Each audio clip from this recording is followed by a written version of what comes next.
The Department of Education had created a program for students struggling with student loan debt 10 years ago. The program essentially allowed people who were in student loan debt to enter public service jobs that were approved by the department, and after 10 years, the remaining student loan debt that they had would be forgiven.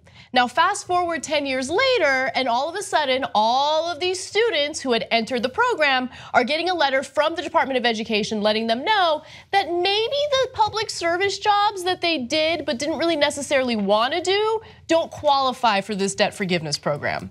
So let me give you the details. That's crazy. It's insane. Let's just keep it real.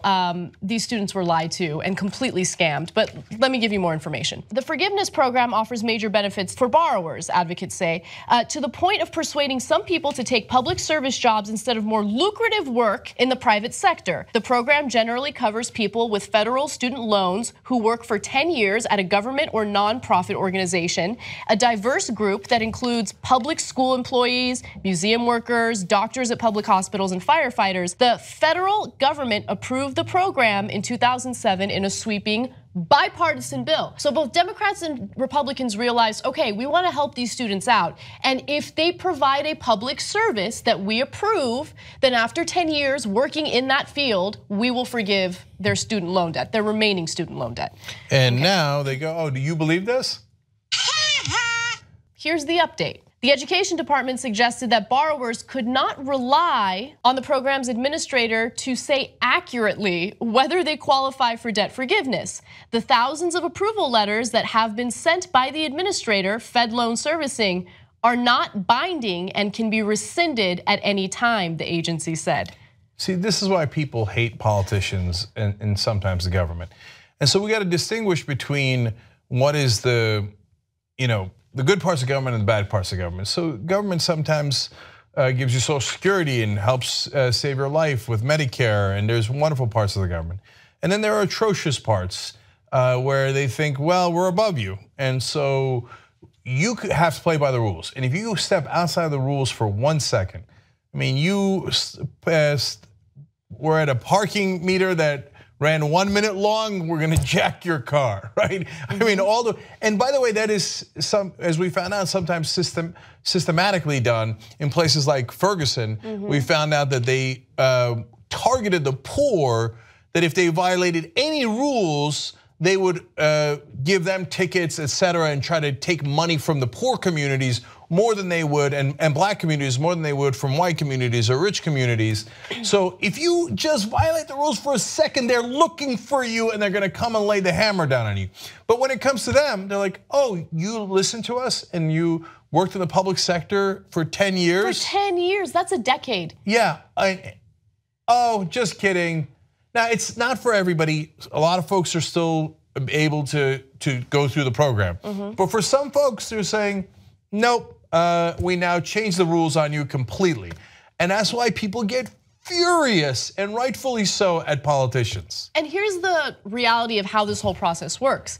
Every year, the people who applied for this program have to have some sort of communication, basically not reapply, but continue communicating with the Department of Education to ensure that what they're doing is following the rules. So I don't understand, where the disconnect happens or why it is that all of a sudden, under a new education department, these students are being told that, hey, you know what? This was non-binding, and even though you've been working in this job that might be less lucrative for 10 years, maybe it doesn't qualify.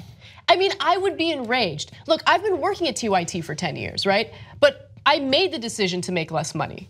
These people were kind of like, not forced, but think about it. If you have a tremendous amount of student loan debt and you have the opportunity to get it forgiven, if you take a specific type of job, you're gonna take that job, and that's what these people did. This essentially dictated their lives and their career paths. You could put any number on it you want, but if let's say you had a student debt that was gonna get forgiven, and it's, make up a number, $20,000, $50,000, right? Because student debt is sometimes gigantic.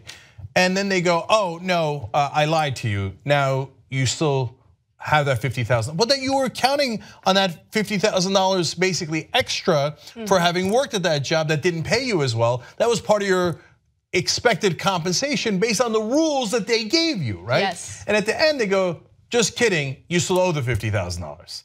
I mean, if we promised you a bonus of $50,000 at the end, and then you got to the end and we're like, no, we give you nothing.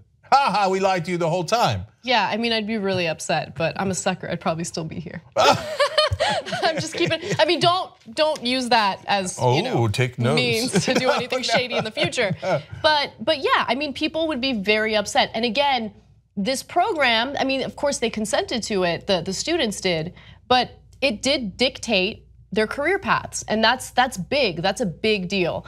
By the way, 4 borrowers and the American Bar Association have filed a lawsuit, against the department, and we'll see how it plays out. But I do believe that the borrowers here have a very strong case, especially if they have all the different correspondences with the department indicating that the job that they were working at did qualify for the program. It's amazing how much more right-wing Washington gets every single year.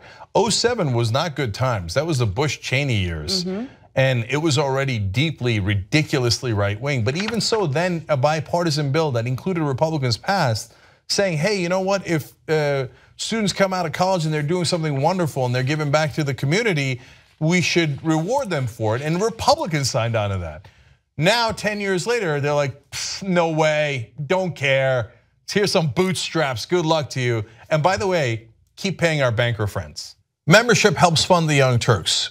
You know one great thing about that? That means we're not accountable to anyone but you guys. That's why we're strong together, because we built this show around you. Come build it even bigger and better at tytnetwork.com/join.